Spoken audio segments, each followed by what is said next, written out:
Montse se protege la cara mientras busca un lugar en el que cobijarse.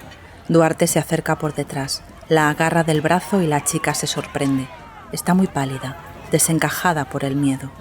Mira a ambos lados. A la izquierda tiene a un compañero de facultad que se duele de un rasguño en la mano y utiliza la mochila de escudo. Se deja llevar entonces por la intervención de Duarte, el camarero triste del Nebraska, el príncipe de los callados, y avanzan con trote decidido abandonando la refriega para refugiarse con más estudiantes en los soportales de la Plaza Real, en el rincón del bar Glaciar. Pero allí también hay carreras, mesas y sillas que vuelan por los aires, gente que huye despavorida de las terrazas, más botes de humo, granadas de gas lacrimógeno, bares que echan rápido el cierre. Montse y Duarte evitan la embestida de dos policías, consiguen meterse en un portal y suben a toda prisa hasta detenerse en el último piso. Se sientan a coger aire, aliviados por haberse zafado en el límite de sus fuerzas. Con el pánico a la policía no han caído en el fuerte olor a marihuana que se ha apoderado del rellano. Tras la puerta de la izquierda se asoma un tipo en pijama y camiseta de tirantes, con el pelo largo, muy negro. Bosteza con despreocupación y estira los brazos. Después examina sin pudor a la pareja de intrusos y les guiña un ojo invitándoles a pasar. «No os quedéis ahí con esa cara de atontaos», les dice. Montse es rápida, la primera en decidirse. Atraviesan un pasillo y su anfitrión les sugiere que se sienten en el sofá de la sala, cubierto por una colcha gris deshilachada. Hay montones de libros, discos y tebeos por todas partes. «Muchas gracias, nos has salvado la vida. Esas bestias estaban a punto de derribar el portal», le dice Montse al melenudo, que se hace llamar Willy, y les ofrece unos vasos de vino negando cualquier heroicidad por su parte. Les sentará bien sosegar los nervios con un trago, aunque Duarte lleva un rato notando que su ansiedad explota por la proximidad de Montse. Es el instante más deseado en las últimas semanas, su primer encuentro a solas con la chica, pese a la presencia de ese Willy, que desaparece por el pasillo arrastrando los pies y no para de toser. Montse se deja deslizar por el sofá, aún acalorada por la carrera, pero más tranquila. Duarte la observa de reojo, convencido de que pretende decirle algo con la suavidad del movimiento. ¿Acaso sea una señal a interpretar? La exposición paulatina de su deseo. Entre los botones de su blusa se airea la visión del sujetador. Entonces intenta besarla, ladeando la cabeza como si quisiese beber agua de una fuente. Pero la chica se lo quita de encima igual que si repeliese un insecto. La cara de Duarte adquiere rápidamente un color rojo que se extiende a las orejas y a la base del cuello. «Lo siento, pensaba que te apetecería», consigue decir. Y Montse se lanza disparada hacia la puerta. «A ti te falta un hervor, yo me largo».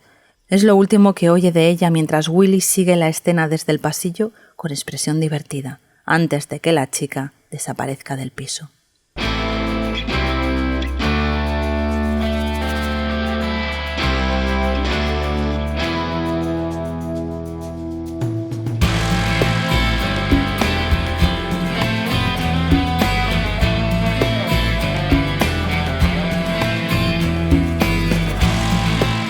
Soy Ana Vallabriga y esto es Sin Ficción, el podcast sobre crímenes reales y literatura de la editorial Al Revés. Un podcast donde los días 15 de cada mes hablaremos sobre libros de true crime y novelas policíacas.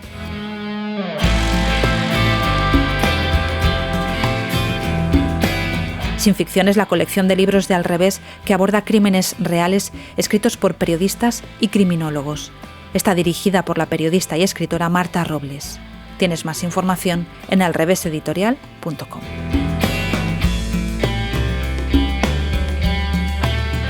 Me llamo Diego Ameixeiras, soy escritor y periodista. He escrito como unas 10 novelas, casi todas de género negro, y Un anarquista pues es la última de mis historias, una novela ambientada en Barcelona en la época de la transición.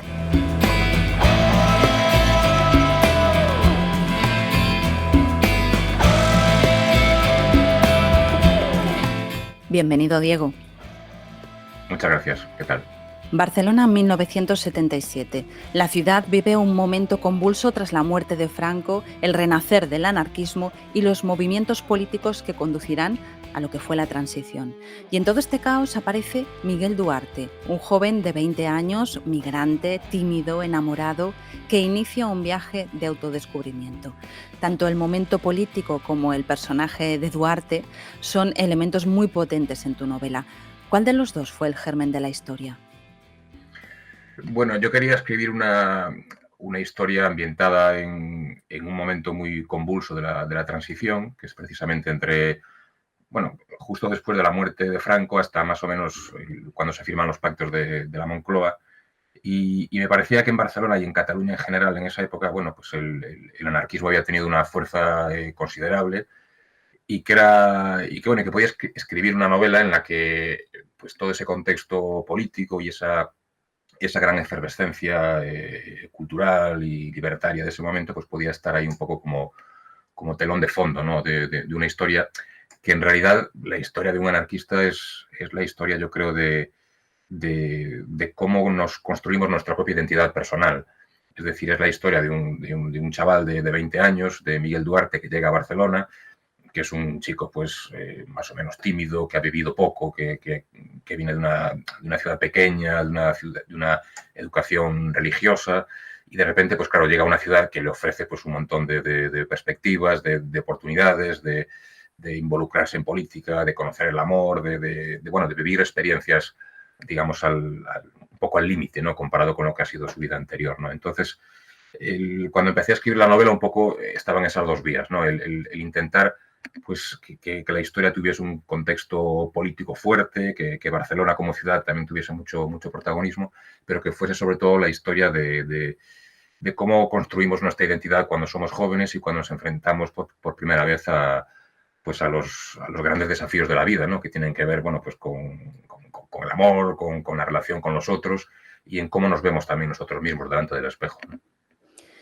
Me ha gustado mucho el personaje de Duarte, que, bueno, es el protagonista de la historia, también por cómo construye su pasado y sus relaciones, porque él tiene un hermano que está muy asentado, muy burgués, que ha emigrado, ¿no? En esos tiempos, pero también me ha gustado la historia, y lo hablábamos antes de comenzar la entrevista, de cómo muere el padre, que está basado en un caso real. Sí, el caso del metílico, ¿no? Que fue bueno, durante una época, pues fue un caso muy, muy, muy convulso, ¿no? En una bodega en la ciudad de Ourense, que es la ciudad originaria de Duarte. Bueno, pues un alcohol adulterado en unas bodegas pues provocó muchas muertes, provocó gente que se quedó ciega, gente que se quedó, bueno, con todo tipo de enfermedades. Bueno, se ha estudiado mucho sobre el tema, se han escrito ensayos, se ha hecho algún documental, creo que había algún proyecto de ficción también para esa historia. Pero bueno, fue, digamos, yo creo que representa un poco también esa España un poco negra también, ¿no? De esa época, ¿no? En la que, bueno, en este caso, pues unos bodegueros sin escrúpulos pues fueron capaces de jugar con la salud de la gente hasta el límite de provocar un montón de muertos, ¿no? Y el padre de Duarte, pues se ve un poco involucrado en esa historia terrible, ¿no? Porque ahí lo que estamos es asistiendo, pues eso, pues a una mezcla, yo creo, de mafia cutre, que era un poco lo que rodeaba un poco a todas esas bodegas, y sobre todo, bueno, pues a esa forma tan, digamos, tan negra y tan oscura de jugar con la salud de la gente, ¿no? Adulterando el alcohol, ¿no? Esto fue en los años 60, pero ahora ya avanzamos hasta el 77, que es donde se inicia la novela. Y te quería preguntar, ¿por qué hay ese resurgir del movimiento libertario y del anarquismo en estos años posteriores a Franco? ¿Qué es lo que lo promueve? Bueno, acaba de morir Franco, mucha gente en esa época pues tiene 20 años, ganas de cambiar el mundo, de vivir nuevas experiencias, de sacudirse pues años de represión y de oscuridad.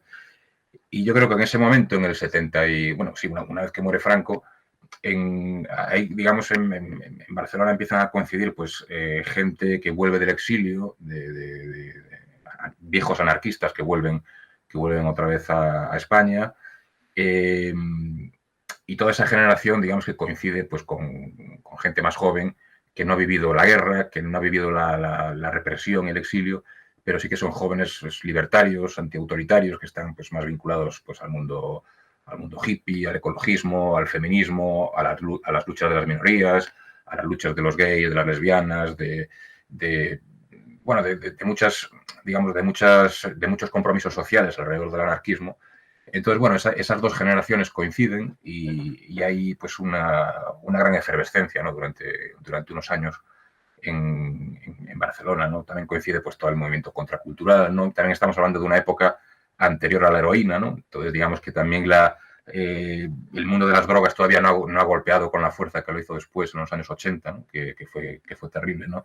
Entonces yo creo que había muchas ganas de divertirse en esa época y muchas ganas sobre todo de soñar con esas utopías que estaban un poco ahí en el armario y que tenían que ver, bueno, con toda esa cultura anarquista que después de la guerra, bueno, pues sufrió tanta represión y tanto exilio, ¿no? Entonces todo eso se junta en Barcelona y yo creo que durante un año y medio, pues que es el contexto temporal de la novela, pues suceden un montón de cosas muy rápido y sobre todo toda la gente vinculada al mundo libertario lo que no quiere es ser domesticada, ¿no? En ese momento pues la transición está empezando pues a crearse como tal, ¿no? Los partidos políticos, la monarquía, es decir, está todo empezando a encauzarse hacia el sistema que hoy conocemos y los anarquistas querían ir por otro lado, ¿no? Que hablaban de revolución social, de utopía y de no renunciar a sus principios, ¿no?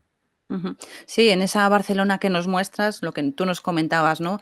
De la mano de Duarte, pues vamos descubriendo esos jóvenes burgueses con ideales políticos, porque no todos eran de bajos fondos o gente, sino que había mucha gente que acomodada, ¿no? Jóvenes acomodados que luchaban por esos ideales. Hablas del sexo libre, hablas de drogas, la heroína no estaba, pero si hablas, por ejemplo, de la cocaína y una época también con mucha violencia, obviamente. Sí, es una época muy convulsa, ¿no? La transición fue un momento de encuentro entre gente de ideologías políticas muy opuestas. Fue un momento también de perdón, de amnistía, bueno, de querer construir un Estado más o menos democrático, ¿no? Con todos los peros que le podemos poner todavía a día de hoy a eso, ¿no? Pero sí que es verdad que hubo ese deseo de hacer un tránsito más o menos razonable de la dictadura a la democracia, ¿no? Y es verdad que se consiguieron muchas cosas, es verdad. Yo no voy a hacer una gran enmienda, ¿no? a la totalidad de todo eso. Pero bueno, sí que es verdad que también fue un momento convulso, un momento de violencia, un momento en que la ultraderecha tenía una presencia en la calle muy habitual, en la que era pues muy común que al término de manifestaciones o de concentraciones de todo tipo, pues hubiese enfrentamientos físicos fuertes, que desgraciadamente hubiese muertos. Bueno, las calles estaban con ganas de cambio y con ganas de pelea, ¿no?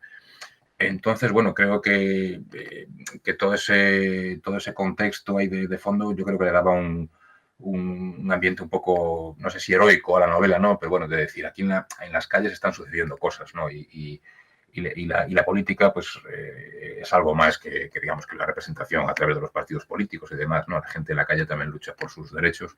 Y en esa época yo creo que los anarquistas pues tenían mucho que decir y estaban liderando muchas de estas luchas, ¿no? Ujú. Sí, hay un montón de referentes, ahora que has comentado, un montón de referentes a revistas, a música y sobre todo hay un gran homenaje al western. Sí, bueno, lo del western sí es una pequeña, es una manía personal mía, ¿no? Es decir, yo quería que el tema del western apareciese un poco como... A ver, es que yo creo que muchos personajes clásicos del western son héroes solitarios, ¿no? Son como personajes que llevan una vida errante o que son personajes que de repente pueden aparecer en un lugar, digamos, en una comunidad familiar, por ejemplo, ¿no? Y tener que defender, por ejemplo, pues a una familia de unos terratenientes muy malvados y después, una vez que ordenan todo ese caos previo, pues estos héroes solitarios tienen que seguir un poco su camino y seguir marchando por el desierto porque nunca encuentran su lugar, ¿no? Tienen siempre una sensación como de exilio permanente, ¿no? Entonces, bueno, ese tipo de personaje tan clásico del western bueno, de la literatura en general o de muchas historias, me parecía que encajaba un poco con el personaje de este anarquista un poco solitario que acaba siendo Duarte, que él tampoco acaba nunca de encontrar su mundo, ¿no? Es siempre un personaje que parece que tiene siempre una nostalgia de algo que no ha vivido o que conecta más con una serie de mundos más insinuados que más reales, ¿no? Es decir, siempre tiene una sensación como de no pertenecer a ningún lugar, ¿no? Cuando se enamora de Monse, se da cuenta de que ese amor perfecto y pasional en un momento determinado pues salta por los aires porque hay unas diferencias, ¿no? de clase social y de sensibilidad a la vida y de perspectivas entre uno y otro. Con sus amigos o con sus relaciones más cercanas, pues también, aunque al principio siente un vínculo total, en el fondo él se siente muy solo, ¿no? Es un personaje, sí, un poco marginal, ¿no? Un poco una especie de outsider permanente, ¿no? Y el western yo creo que tiene mucho que ver con todo eso, ¿no? Y bueno, y más allá de eso sí que hay muchas referencias a grupos de música, a revistas, a movimientos culturales de la época, ¿no? Bueno, estamos en un momento en el que la efervescencia era total y sobre todo en un momento en el que, a diferencia de ahora, la manera de comunicarse y de establecer los lazos entre la gente pues era a través de la calle, ¿no? En encontrarse físicamente, no como ahora que las cosas se han complicado bastante en ese sentido, ¿no? Según mi opinión. Ujú. Bueno, y hablas de cómo se gestó la transición, ¿no? Hay un párrafo en el libro, se habla de Suárez como el líder de una panda de oportunistas, de las operaciones de la Brigada Central de Operaciones con Billy el Niño, de Fraga insistiendo con el franquismo. Me interesa un poco tu resumen de cómo se fraguó esta transición. Ese párrafo me parece magnífico, pero cuéntanos un poco. Claro, es que la novela es una ficción, ¿no? O sea, la historia que se cuenta de Duarte y los demás personajes son todos inventados, ¿no? Pero ahí el contexto político es real, ¿no? E incluso uno de los personajes, que es lo que después hablaremos más tarde, el Joaquín Gambín, el Grillo, que es un confidente de la policía, es un personaje real, ¿no?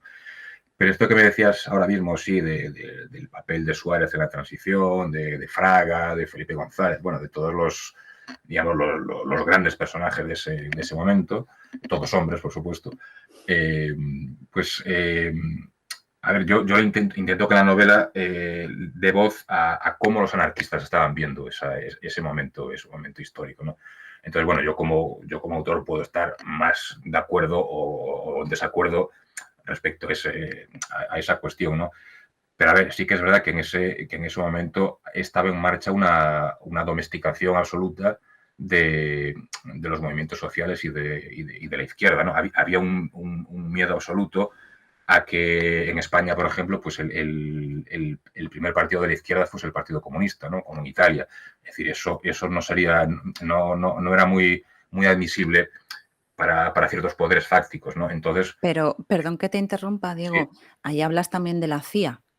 sí, claro, sí. A ver, hubo la construcción de una socialdemocracia en España, yo creo que era una condición indispensable en la época para domesticar esa izquierda que a ojos de mucha gente pues era una izquierda que pudiera resultar problemática, ¿no?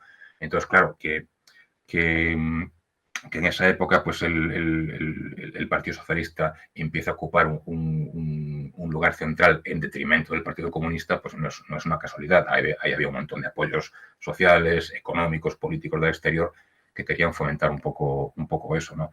Y el papel de Suárez y de Fraga y todo eso, bueno, a ver, eso se ha escrito mucho, yo no soy historiador ni soy ni he estudiado política, ni tengo un conocimiento profundo del tema, pero sí que me interesaba ver cuál era la versión que tenían los anarquistas en esa época, ¿no? Y está claro que Suárez pues, era un hombre del movimiento que de un día para otro pues, se convierte en demócrata y que vamos a decir de Fraga, ¿no? Que nunca se arrepintió demasiado de su papel en el franquismo, ¿no? Y que en Galicia pues, lo conocimos bien durante muchos años, ¿no?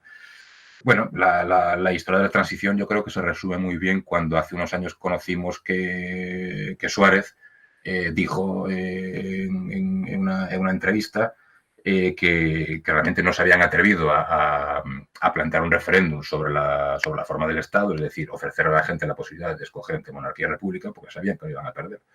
Bueno, eso creo que un poco resume lo que es la historia de la transición, ¿no? Voy a decir, una historia con aspectos muy positivos, pero también con aspectos todavía muy oscuros y que no nos han contado nunca del todo, ¿no? Sí, además hablas de Felipe González como que desde el PSOE se oponía, ¿no?, a la monarquía totalmente y luego fueron grandes defensores. A ver, claro, es que la transición fomentó pues todo tipo de viajes ideológicos muy curiosos, ¿no? Y de gente, bueno, pues que se fue acomodando un poco a las circunstancias y ocupando sus sillones y sus despachos correspondientes, ¿no? Los anarquistas nunca entraron por ahí, fueron por otro lado, con sus errores, por supuesto, y con sus virtudes, pero no se les puede acusar de haber querido acomodarse a las circunstancias, ¿no? Digamos que seguían firmes en sus convicciones, aunque bueno, aunque tenían digamos, sus enfrentamientos internos, ¿no? Había estos enfrentamientos clásicos entre los posibilistas y los ortodoxos, ¿no? Entre digamos, los que estaban más con ganas de permanecer, digamos, más firmes en sus ideas y los que se abrían a la posibilidad, bueno, de pactar con otros sindicatos, bueno, de hacer política un poco más real, ¿no? Bueno, eso estaba ahí, ¿no? Pero bueno, todo lo que se ha contado sobre Felipe González o Fraga y demás, yo creo que está más o menos contado, ¿no? La novela lo que hace es, bueno, como tú decías, en un par de páginas, por dar un par de pinceladas, ¿no? De cuál sería la visión de los anarquistas de estos personajes.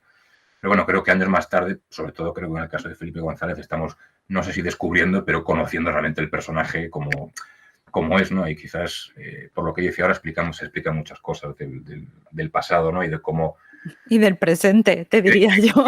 y del presente sobre todo, ¿no? Yo creo que el franquismo sociológico está todavía presente en algunos estamentos del Estado, ¿no? Y eso es algo que yo creo que lastra la democracia tal y como la entendemos hoy en día, ¿no? Ujú.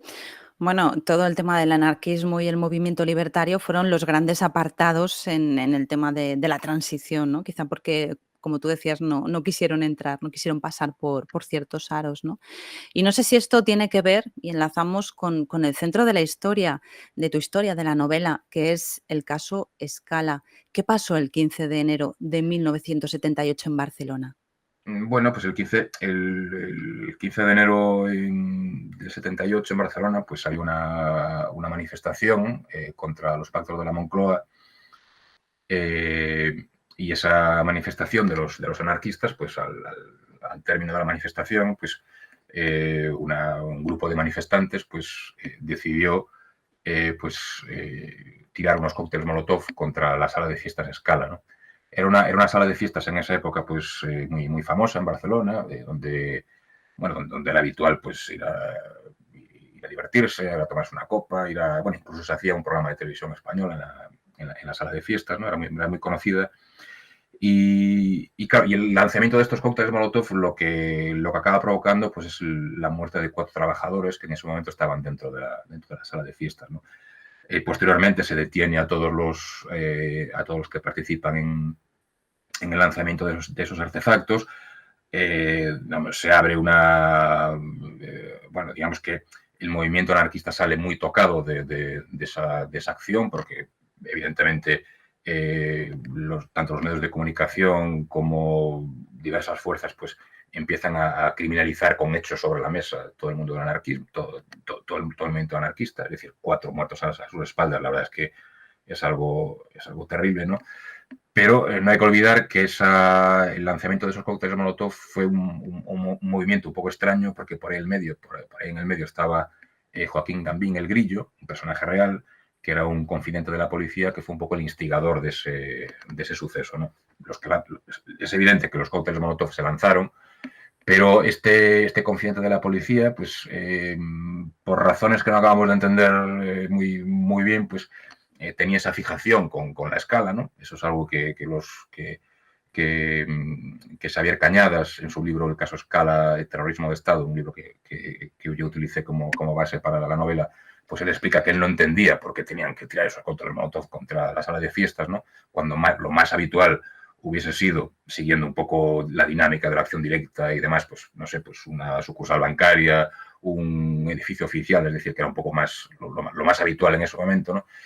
Y bueno, lo que se explica un poco con esa fijación en la sala de fiestas es que, pues, posiblemente, bueno, pues podía haber ahí una operación de las cloacas del Estado para que ese incendio que se desata después del lanzamiento de los cócteles Molotov, pues probablemente fuese un incendio que se desata por otros motivos, es decir, se hablaba de que dentro podía haber unos explosivos del ejército, que probablemente ya estaba en llamas la discoteca antes de que los manifestantes tiraran estos cócteles Molotov, que bueno, un poco la idea general era que el movimiento anarquista en esa época, que tenía mucha fuerza, pues apareciese marcado ante los medios de comunicación, ¿no? como un grupo violento, ¿no? Y así fue, evidentemente, porque después de del caso Scala, pues la CNT y todo el movimiento anarquista pues sufrió un varapalo muy, muy importante, pero es cierto que había una operación de Estado ahí detrás, o sea, Martín Villa, digamos, todos los aparatos de información del Estado estaban muy, muy, muy, muy preocupados con el ascenso del anarquismo, con su, digamos, con su efervescencia, sobre todo con su ansia de pelear en la calle, y todo eso había que pararlo de alguna forma, ¿no? Entonces, bueno, el utilizar infiltrados de la policía, informantes, chivatos y demás, pues era una práctica habitual en la época, y, bueno, y no solo en la época. Y no solo dentro del movimiento anarquista, sino también entre los comunistas y demás. Y bueno, la intervención del Grillo, pues yo creo que fue fundamental para lo que en principio pues iba a ser pues uno de tantos ataques de acción directa, ¿no? de un grupo de libertarios, pues para que eso al final acabase siendo un atentado con resultado de 4 trabajadores muertos, ¿no? Que eso realmente es lo importante del tema, que ahí pues hubo 4 personas que desgraciadamente fallecieron. El Grillo, que era de origen murciano. Sí, es un personaje muy oscuro que yo creo que merecería una novela aparte, ¿no? Porque es un antiguo delincuente, atracador de bancos, estafador, bueno, con un currículum delictivo muy, muy amplio. Y en un momento determinado él es requerido dentro de la cárcel para salir de la cárcel. O sea, se modifican sus antecedentes penales y la policía lo que hace, bueno, es infiltrarlo, o sea, encargarle la misión de infiltrarse dentro de los grupos libertarios de Barcelona, y él pues inventa un pasado, de antiguo anarquista, de que en los años 50, 60 pues había sido un expropiador de bancos, un personaje pues muy, muy valiente, ¿no? contra el Estado y contra el franquismo. Entonces, claro, no hay que olvidar que todos estos chavales de la época, claro, eran chicos y chicas de 20 y pocos años, y de repente, claro, aparece Joaquín Gambín, un personaje de 40 y pico años, curtido, veterano, diciendo que es anarquista y que ha luchado durante muchos años, durante el franquismo y demás. Claro, pues todo el mundo lo aceptó, y nadie puso en cuestión su pasado, bueno, con algunas excepciones por ahí, ¿no?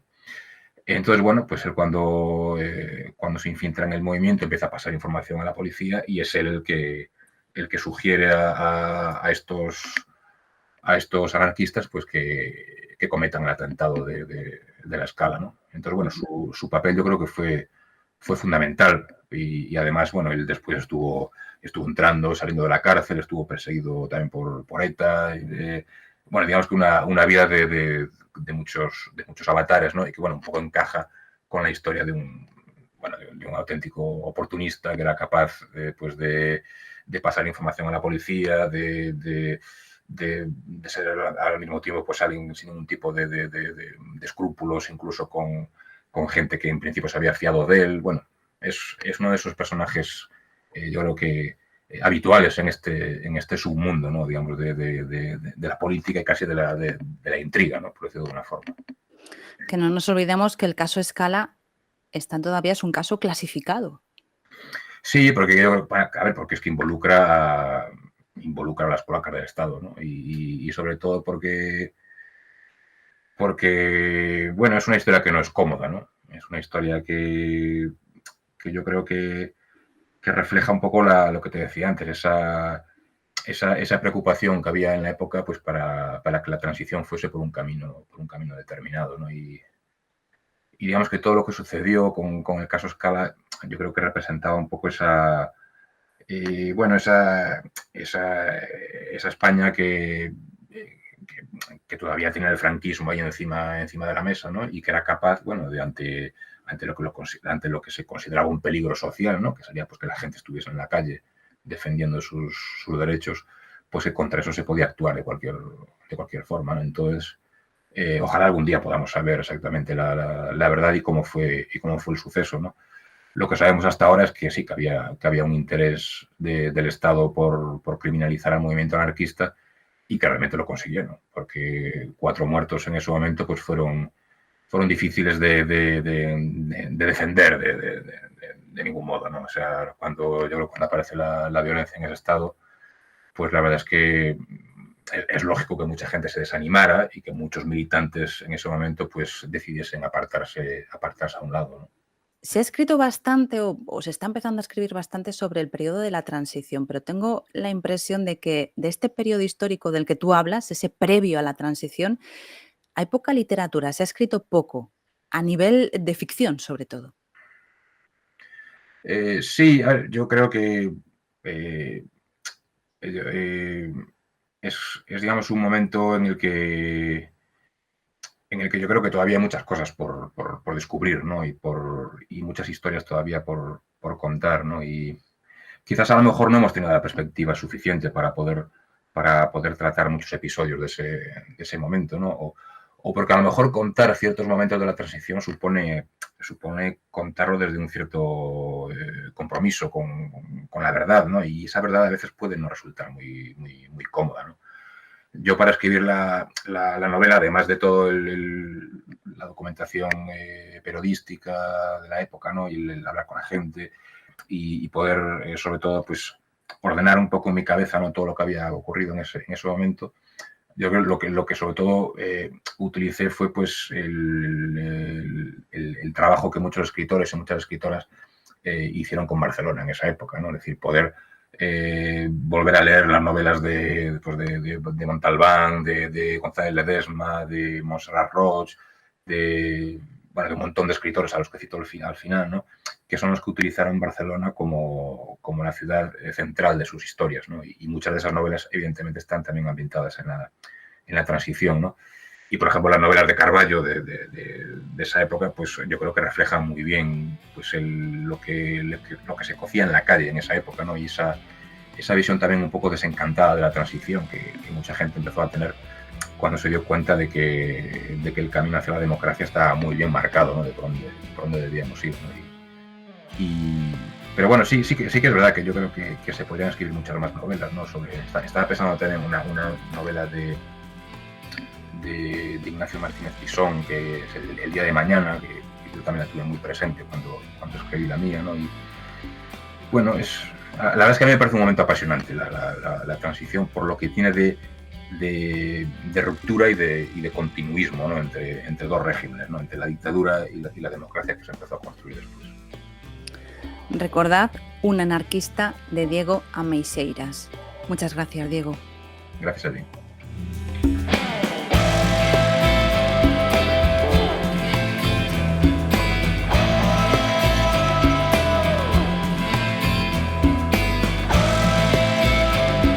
Si no quieres perderte ningún episodio, suscríbete al podcast. Y si el capítulo te ha gustado, sería estupendo que nos regales unas estrellas o le des a me gusta. Ya sabes que estaremos de nuevo contigo el día 15 del próximo mes. Gracias por escucharnos y por leernos.